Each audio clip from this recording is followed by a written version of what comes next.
En økolandsby uden for fæstet. Søren bor her. Godmorgen Søren. Søren har et forhold til jorden. De har mange børn sammen.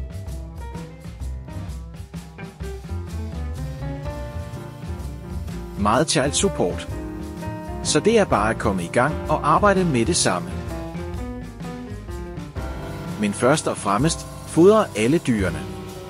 Grisen, hesten, helvede mand, det var en fed gris. Hønsene. Søren passer på jorden dagen lang. Dualitet kan være svært. Så efter en lang dag med hårdt arbejde, en kold pilsner og en god aftensmad i maven, står den gamle kone tilbage til at tage sig af disken og gå tur med hunden.